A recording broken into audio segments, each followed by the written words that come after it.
Welcome to Synced on Air. I'm your host, Angelique Robb, and today I have Scott Acme. That's right. That's right. God from God Acme. I'm here. Scott is the owner of Landscapes by Acme, but I can't pronounce your last name. So why don't you say it? It's Horoszewski. So, but a lot of people call me Horoszewski. Acme like you do. So Scott Acme is fine, people. So I'm you can call me either or. It's always fun. So Well, just so everybody knows, this is our take two because Scott had a bit of a snowstorm hit during our first recording and thought we could get through it and just, yeah. So you said it's that fun. last time, and I'm like, I'm going to call you Scott Acme. Yep. Yep. It works. It works. It really does. Awesome. Well, Scott, thank you so much for joining us today. We recently saw each other at Equip Expo in the press room, and I was like, we keep bumping into each other at different events. We need to chat. We need to work together. Yeah, looking at your history, you have a lot of lessons to teach people. You've been in business for almost 30 years. Yeah, why don't we dive right into how you got into the industry and what your journey looked like?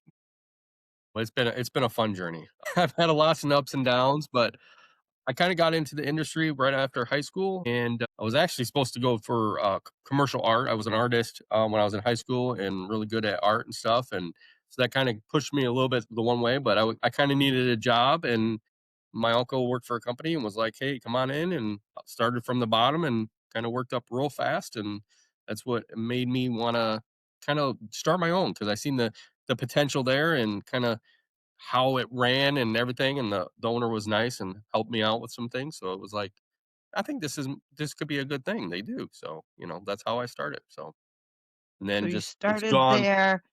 it's just Go kinda ahead. gone up and down, every year is different. I think that's a plus sometimes because not every year is the same. You're not always on a consistent thing, and even every week's not always consistent because sometimes you have breakdowns, you have, employee issues. It's never a perfect week, never. So, I mean, if you get a Never. perfect week, it's like, okay, something went wrong somewhere and I don't know about it. So, you Well, gotta so why do you take it. say that's a good thing?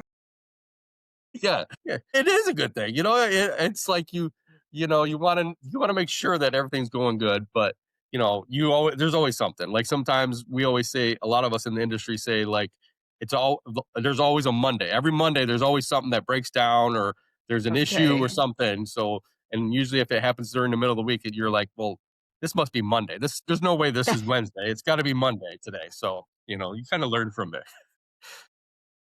I guess you don't get bored, huh? Is that No, maybe what no, keeps you on your no. toes? Yes. Yes, you wanna Was be always on your toes and ready to go sometimes. You gotta prepare for the unpreparedness stuff, so, and yeah. sometimes you can never prepare enough, so, yes. Well, so you worked for this company that your uncle introduced you to, and you said the owner was really helpful. So how long did you work for that company, and how'd you start out on your own then?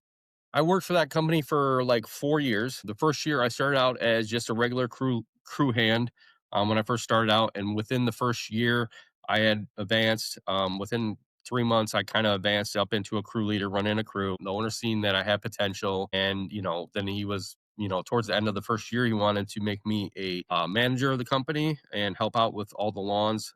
He had kind of a bigger crew. He had, like, 3 mowing trucks, he had a landscaping truck, he had a fertilization truck, and he had only one manager, and that was kind of the manager that was kinda running all over the place, so he kinda wanted another manager, and then I kinda told him that I wanted to start my own, and, we started doing my own stuff on the side on top of working, so it would be I'd literally go in, work, 12 hours for him, and then just go and work, a couple hours myself plus the weekends, so it kinda he said, "Okay, well, I'll teach you some things, as you're running your own and, doing, being a manager." So it was always fun that way.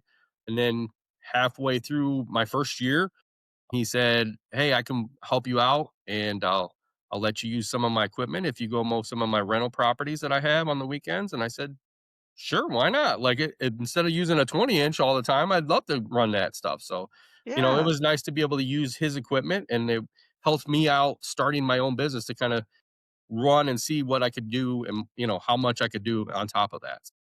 That's interesting because a lot of business owners are kind of afraid of people starting their own business. And, this business owner that you worked for actually did the opposite and helped you. Yeah, I mean, that kind of help and, does maybe it is out there a lot, but, that's a really cool thing how he treated you and even letting you use his equipment and helping you start your business. yeah, I mean, he it's didn't have to it's do that. no, a lot of owners don't do that, and I think it's an honor, and I think every company that I have worked for, they've actually been more open to it, and I think that's a good thing to be open to it because a lot of times people come and go, and I think if you don't show the potential that they can do and what they can push for, I think that helps out in the business because if you're not showing them and giving them all praise on everything that they're doing, maybe they're not going to do good for you. And you want somebody to do good for you. And even if that's one of their dreams is to start their own business, no matter what it is, if it's lawn care or anything, you're helping them achieve a goal by helping them out in any little bit of way that you can. And I'm honored that he kind of helped me out and kind of helped me push in one way that I wanted to go. So Yeah. And and was that and so you worked for him for 4 years, and 3 of those years you were running your business on the side. yep, yep. And then he kind of decided that he was gonna close up shop, which it was different because he kind of went out of the business. So he kind of was pushing it off to he was pushing to his sister really, and his sister, was going to take over, but literally pretty much disbanded in that year. And at that point, I was in the process of we were getting engaged and we were going to get married. So I kind of took a break and said, okay, well, I'm going to go off and do some other stuff. And I went and did some other stuff for a little bit, and then right before we got married, I got hired in by another big corporation doing Okay. fertilizations. So I kind of started to learn that afterwards and still kind of did my stuff on the side. And it was amazing to be able to learn how to do fertilizations on top of running my own business and working for Yeah. another company. So that was a good thing. So, and I worked for them Right. for, I want to say 4 or 5 years. I worked for them and Okay. learned a And lot. did they know that you had your business on the side and they were pretty supportive as Yeah, well? yeah, it's Okay. they were more of they didn't want we weren't no competition because they didn't do any mowing.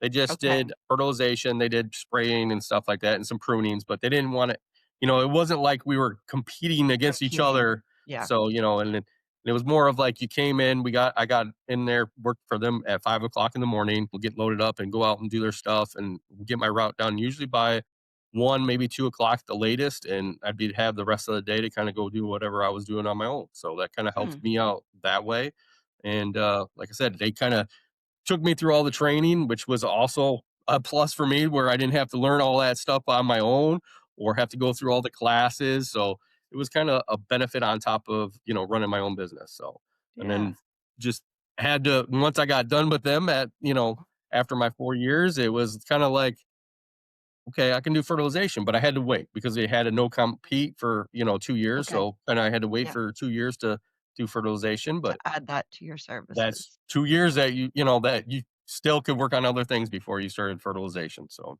Yeah. that helped out And too. so in that time, so I guess that's about 8-ish years, and you were doing mostly lawn care and for your own business. Correct. Correct. Yeah. Okay, good. No, just to set the scene, and did you have people working for you at that time too?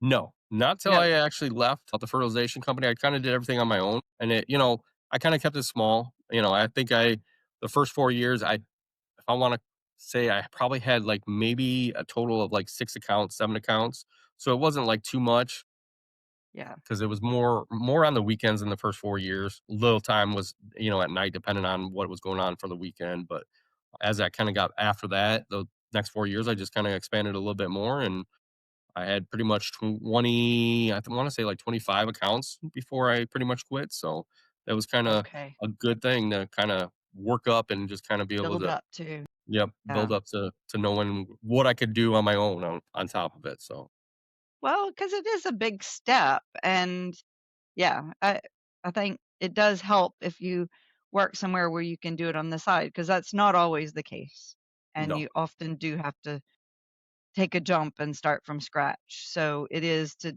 yeah, helps you take baby steps. But it sounds like you were working your butt off though. Oh, yeah. You know, Oh, you yeah. worked hard for that. Yes, I did. Yes, I did. It was very long days, I'll tell you that much. So, yeah, you kinda got used to it, though. I think it kind of teaches you because even being working for a lawn care company, a lot of times people think, you go in, you work 8 hours, and working in the lawn care industry, a lot of times we work 10, 12-hour days just to make sure that everything gets done. So it's I think by doing it, working for a company and then doing it on my own, it kind of taught me that you're going to have long days. There's never a short day, unless it rains and it just constantly rains and you're like, what do I do? But I think it also teaches you by working for other companies, what else could you do during those rain days? So, no matter if you're working, in a warehouse or something, or, working for a lawn company on top of it, kind of teaches you different things that you can work and do during the rain days. So, Yeah, yeah.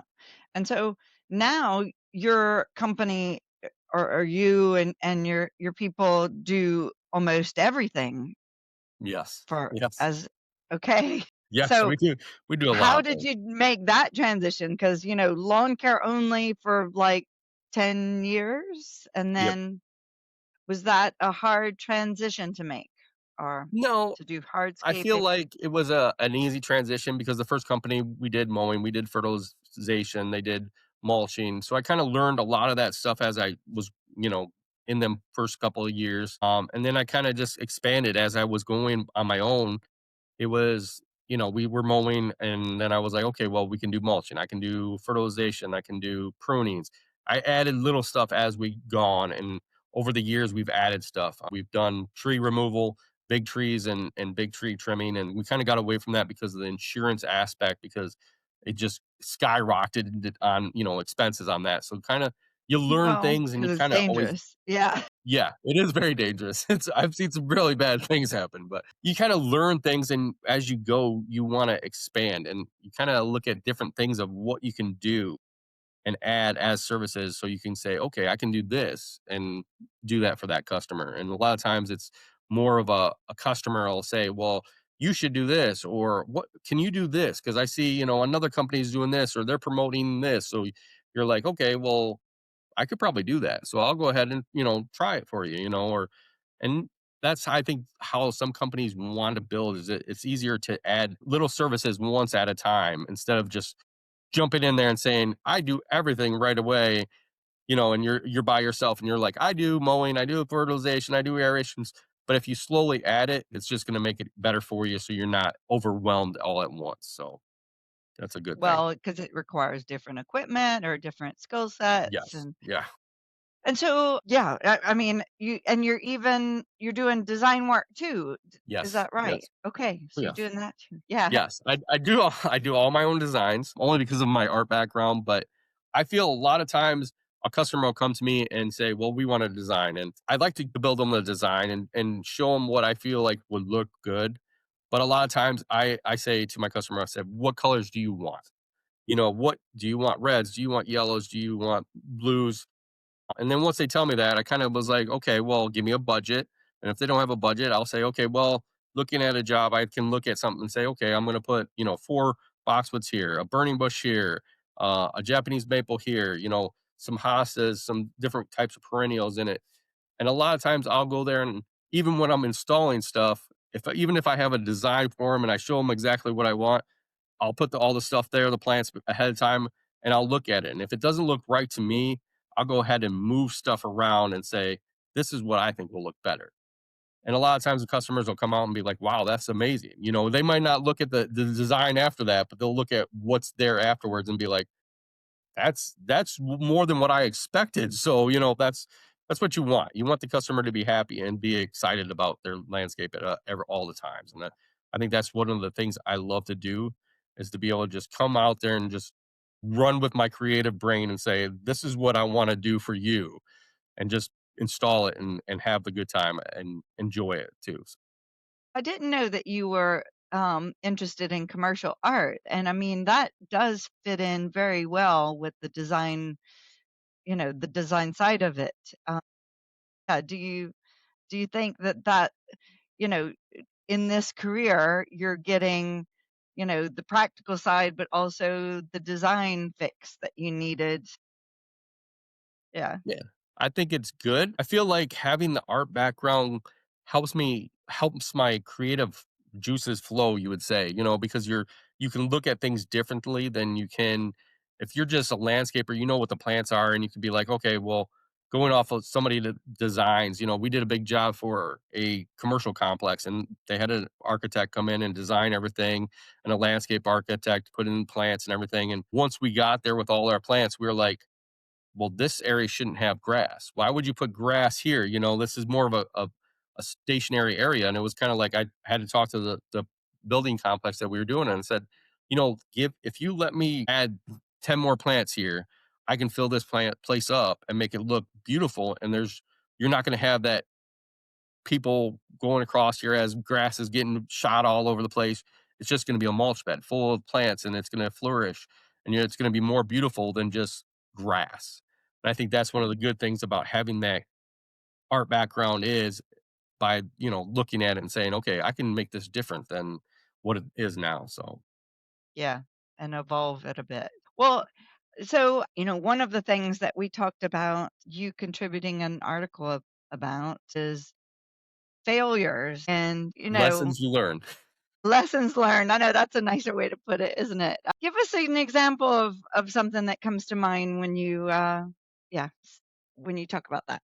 There's lots of lessons. I think, there's different ones that we can go off of, but I think the main thing is as you grow, knowing your numbers is a good part of knowing that and how you can grow your business. I'd say I was blessed to be able to get a lot of business at one time, but I grew fast. And I feel like sometimes if you don't know where all your numbers are and how to slowly bring up your business, it can come back and bite you in the butt. And, we grew fast real quick. Within the first 11 years, we had 10 guys working plus myself. So we had 5 crews out. And it kind of pushed you to where you're like, you're running all over the place. And if I Yeah. would have just took it slower and walked into it slowly and said, okay, we're going to add, 2 guys, we're going to add 2 guys instead of just trying to get out there and get all that done and, expand so fast.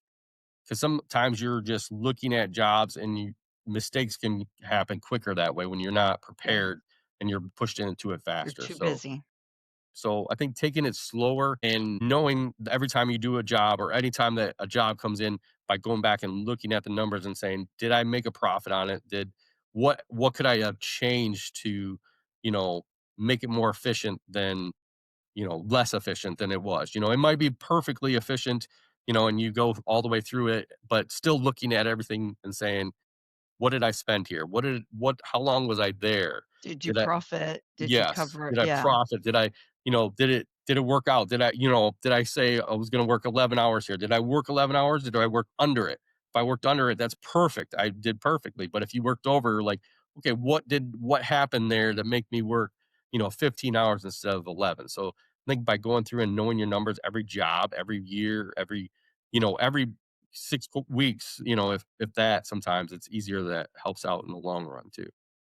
Yeah. And yeah, growing fast means that you also have to really know that your crews know what to do and you can't be there all the time either. So you have a lot of locations to manage. But yeah. And yeah, it makes it really hard to keep on top of the budgeting and the profit and Yeah, I mean, we grew fast to where it was at that point, I think we were managing over 250 accounts, and it was kinda like you'd get a call of, like, something happened, like a gate was shut, so then the next day you're having a meeting like, "Hey, let's make sure the gates are shut."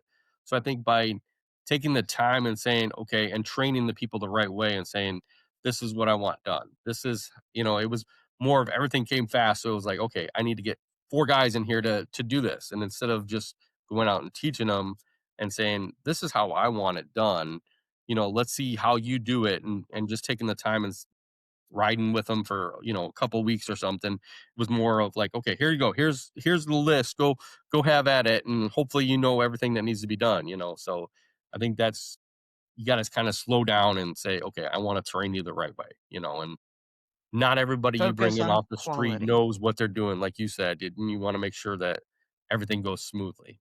when you run a business. Well, and training, I mean, it takes your time, makes the jobs go slower, so you can see how there's you just kinda get out there and do the work.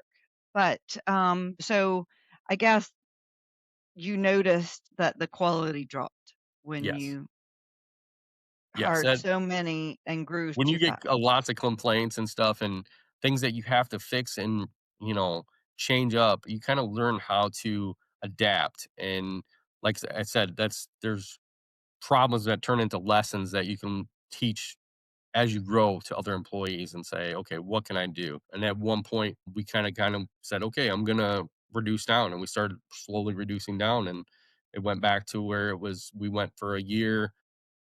It was just me and my wife, and we just said, "Okay, we're just gonna reduce down to me and my wife," and that's what we did.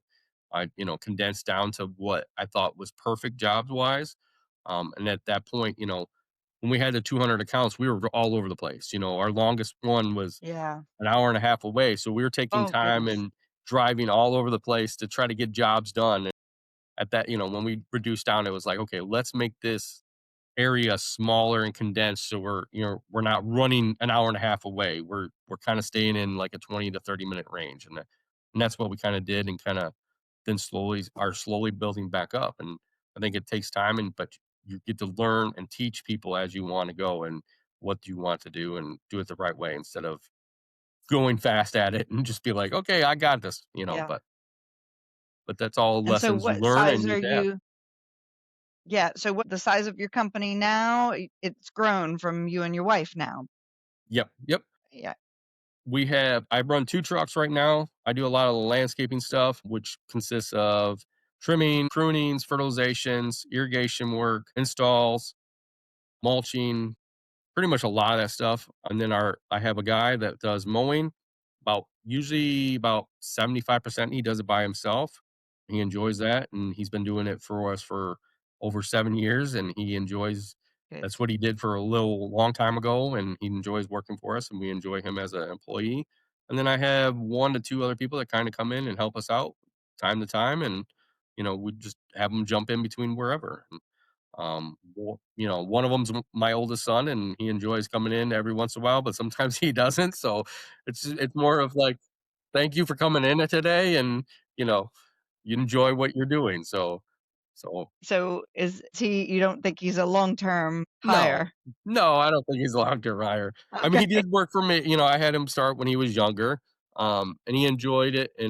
But he sometimes he doesn't like to do everything. Like he loves, weed whipping. He loves, shoveling and filling wheelbarrows for us, and he likes to overfill the wheelbarrow. So I mean, I can't take him to certain jobs because then he's just like, if we're doing a stone job, he'll just keep filling it up, and I'm like, wait a minute, this is like 300 pounds. Can you just like cut back a little bit on me? I am older. I don't want to, kill myself before I drop this off and install it. But you know, Yeah, you gotta make him wheelbarrow the wheelbarrows that he fills, have him wheel it around and see how it feels.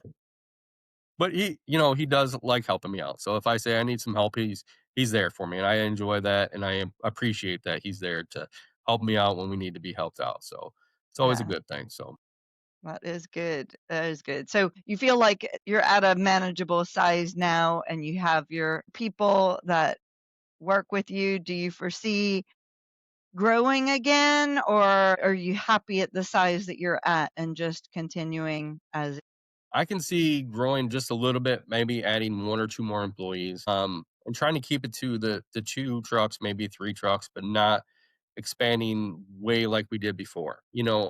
I love giving the quality we do. I don't want quantity. We look at a lot of our jobs, and we do a lot of things for our customers now. So it's more of like when we on a property, 9 times out of a week, we're at a property maybe 2, 3 times because we're mowing, we're fertilization, we're doing the irrigation, we're doing the pruning.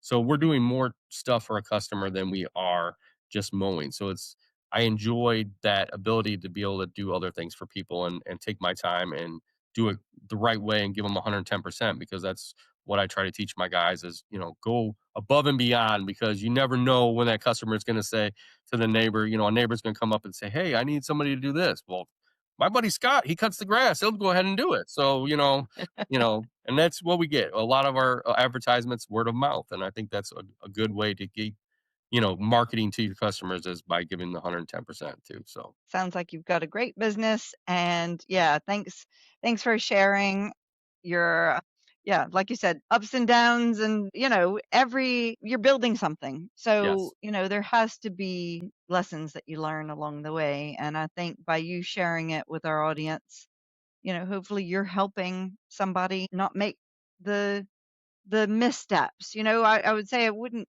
you learn something from everything you do wrong. You learn more from the things that you do. Not that it's wrong, but like not right for you. You learn more that way. So, I think it's helped you become the success that you are. So great. I'm ready to teach people or whatever. I think every time, everything I can give out will help somebody. There's always somebody out there that can learn from everything. And I think in this industry, you got to keep learning. You can't just stop learning because if you stop learning, you're not advancing yourself. And you want to always be able to advance yourself and your company. And so by learning from other people, it helps you grow. And that's always a good thing. Well, thanks for being on the show today. And fingers crossed we didn't have a snowstorm during the call. Nope. No snowstorm, no technical issues. So we're good today. So that's a good thing, right? Awesome. Well, what we'll do in the show notes is put your website and how to get in touch with you. And yeah, look forward to working with you more, Scott. Sounds good. I can't wait. Thank Well, you so great. much for having us on. Of course. Of course. We'll see you again soon. See you soon. Okay.